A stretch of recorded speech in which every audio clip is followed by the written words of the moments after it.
बात है। हमने कहा कि पर्यावरण के विरुद्ध विकास हो। पर्यावरण और विकास को समझकर हम राजनीति को परिभाषित और क्रियान्वित करें, तभी जीवन सार्थक होता है, भव्य राष्ट्र की संरचना हो सकती है।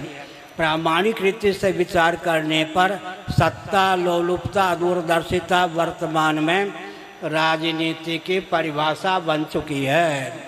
सत्ता, लोलुपता, दूरदर्शिता के चपेट में आकर ही विनाश हो रहा है।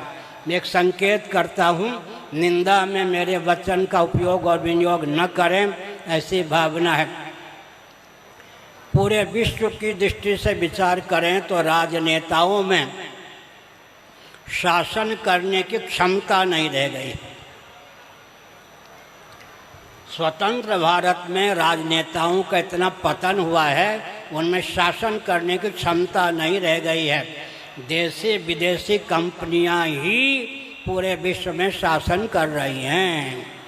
भारत की भी यही स्थिति है।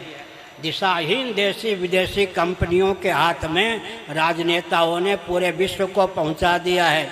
आपको सुनकर आश्चर्य होगा, 13 दिशाहीन व्यापारी पूरे विश्व को चला रहे हैं। इसका अर्थ है कि इस समय राजनेताओं में दिशाहीन व्यापारियों को ठेका देने की क्षमता शेष है।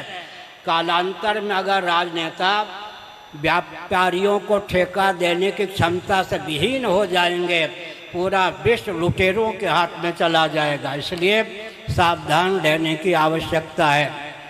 एक विशेष बात, अभी हम सुन रहे थे कि शंकराचार्य का काम है मार्गदर्शन देना, संतों का काम है मार्गदर्शन देना, राजनेताओं का काम है कि राजनीति को क्रियान्वित करना, भव्य देश की रचना करना। लेकिन मैं संकेत करना चाहता हूँ, शासकों पर शासन करने का पद शंकराचार्य का होता है। शासकों पर शासन करने का पद शंकराचार्य का होता है। अगर शासन तंत्र दिशाहीन है तो अपेक्षित शासन तंत्र की स्थापना का दायित्व शंकराचार्य का होता है।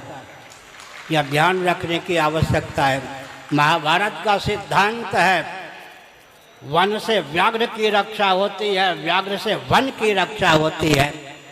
अगर वन कहे व्याघ्र कौन होता है, अरे व्याघ्र खिसक एक एक वृक्ष काट दिए जाएं। अगर व्याघ्र कहे वन कौन होता है, वन को छोड़कर चलने लगे, ठाई कर दिया जाए।